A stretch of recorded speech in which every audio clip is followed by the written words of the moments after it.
700-800 साल पुरानी मस्जिद थी, वो आज हमारी मस्जिद शहीद कर दी। और हमारे जितने भी कुरान शरीफ रखे थे मस्जिद में, सारे कुरान शरीफ उसी में दफन कर दिए।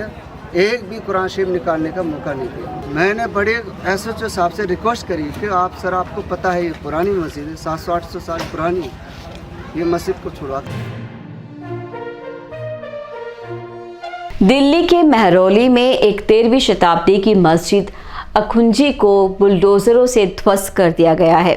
इस घटना ने न केवल इतिहास की एक अनमोल विरासत को नष्ट किया है, बल्कि उस समुदाय के लोगों को भी आहत किया है जिनके लिए ये मस्जिद उनके धर्म, शिक्षा और संस्कृति का एक महत्वपूर्ण केंद्र था। इस ध्वस्त के पीछे कौन से तत्व हैं, इसका क्या प्रभाव है और इसका क्या समाधान है, आइए जानते हैं इस विशेष रिपोर्ट में, जिसका नाम है विरासत का विनाश, दिल्ली की एक प्राचीन मस्जिद का अंत। नमस्कार, आप देख रहे हैं एयर न्यूज़। मैं हूं आपके साथ डॉक्टर नशरह खान चौधरी। अखुंजी मस्जिद का निर्माण 13वीं शताब्दी में ख्वाजा अल्ताफ हुसैन ने करवाया था, जो एक सूफी संत और शायर थे। इस मस्जिद को उनके उर्दू के शेरों के लिए भी जाना जाता है, जिनमें से कुछ तो आज भी लोगों के दिलों में गूंजते हैं। इस मस्जिद का एक हिस्सा बहरुल उलूम मदरसा के रूप में भी काम करता था, जहां 25 बच्चे से ज़्यादा बच्चे, जिनमें से ज़्यादातर अनाथ थे, जो यहां पर इस्लाम की शिक्षा प्राप्त करते थे।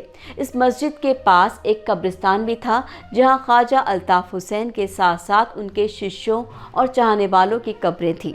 आपको बता दें, इस मस्जिद को दिल्ली विकास प्राधिकरण ने 2 फरवरी 2024 को तोड़ दिया, जिसका कारण बताया गया कि ये संजय वन के आरक्षित वन क्षेत्र पर एक अवैध निर्माण था। डीडीए ने कहा कि ये वन क्षेत्र रिच मैनेजमेंट बोर्ड के आदेशों का पालन करते हुए अवैध कब्जे को हटाने का एक हिस्सा था, लेकिन मस्जिद के इमाम जाकिर हुसैन ने इस बात का खंडन किया और कहा कि उन्हें कोई नोटिस नहीं दिया गया था और उनका फ़ोन भी छीन लिया गया था। उन्होंने ये भी बताया कि मदरसे के बच्चों को जंगल में भेज दिया गया था और कब्रिस्तान को भी उखाड़ दिया था। ऐसे में इस घटना ने दिल्ली के मुस्लिम समुदाय में आक्रोश और दुख का माहौल पैदा किया है, जो अपने धार्मिक स्थलों को खतरे में देख रहे हैं।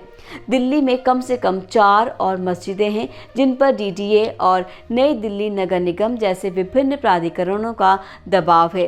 इनके अनुसार ये सब अनाधिकृत हैं और उन्हें तोड़ दिया जाना चाहिए। इनमें शाही मस्जिद धौला कुआं, बाब नगरी मस्जिद, निजामुद्दीन, नूर मस्जिद, जामा मस्जिद और बड़ी मस्जिद चांदनी चौक शामिल है। वैसे इन मस्जिदों के समर्थकों ने अपने पक्ष में कई दस्तावेजों को सार्वजनिक किया है, जिनमें उनके पास रजिस्ट्री, लीज, टैक्स रसीद जैसे आवश्यक अनुमतियां भी हैं, जो दिल्ली वक्फ बोर्ड ने अपने वेबसाइट पर अपलोड किए हैं। इनमें से कुछ दस्तावेज़ों की तारीख 1950, 1960, 1970 के दशक में है, जो इस बात की पुष्टि करते हैं कि ये मस्जिदें उस समय से ही मौजूद थी जब डीडीए या एनडीएमसी का गठन नहीं हुआ था। वक्फ बोर्ड का कहना है कि ये मस्जिदें उनके अधीन हैं और उन्हें तोड़ने का किसी को भी कोई अधिकार नहीं है। वक्फ बोर्ड ने दिल्ली हाई कोर्ट में याचिका दायर की है, जिसमें उन्होंने डीडीए की कार्रवाई को अवैध, अनुचित और अराजकतापूर्ण बताया है। उन्होंने कहा कि उन्हें किसी भी तरह का नोटिस नहीं दिया गया था और उनके साथ बल प्रयोग भी किया गया था। उन्होंने ये भी दावा किया है कि अखुंजी मस्जिद को ध्वस्त करने से पहले उसकी फ़ोटो और वीडियो बनाने की कोशिश की गई थी, लेकिन उन्हें रोक दिया गया था।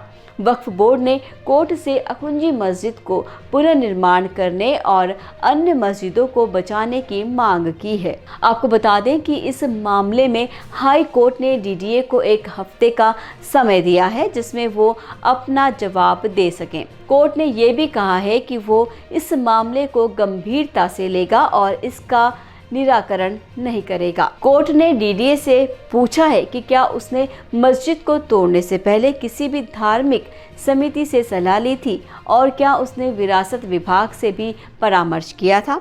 कोर्ट ने ये भी जानना चाहा है कि क्या डीडीए ने अखुंजी मस्जिद के इतिहास और महत्व का मूल्यांकन किया था और क्या उसने इसे एक विरासत इमारत के रूप में दर्ज करने का प्रयास किया था?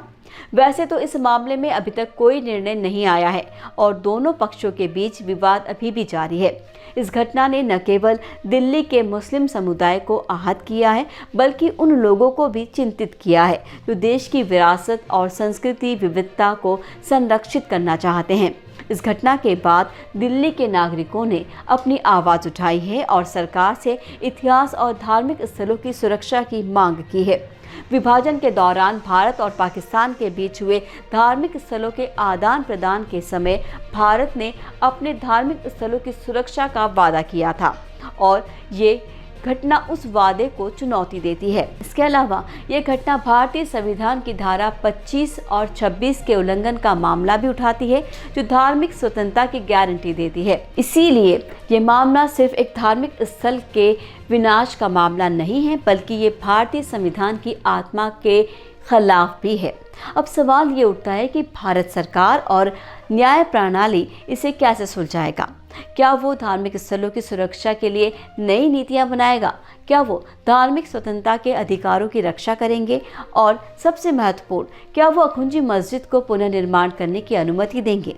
ये सब सवाल अभी बेजवाब हैं और हमें इंतज़ार करना होगा कि आगे क्या होता है। लेकिन एक बात स्पष्ट है कि इस घटना ने भारत के धार्मिक स्वतंत्रता, विरासत और सांस्कृतिक विविधता के मुद्दे को एक नई दिशा दी है और हमें उम्मीद है कि इसका समाधान भी उत्तरदायित्वपूर्ण और संवेदनशील होगा। ये थी हमारी आज की खास पेशकश। आशा है आपको ये पसंद आई होगी। अगर आपको ये वीडियो पसंद आई हो तो कृपया इसे लाइक, शेयर और एयर न्यूज़ को सब्सक्राइब करना ना भूलें। फिर मिलेंगे आपसे अगले वीडियो में। दीजिए विदा।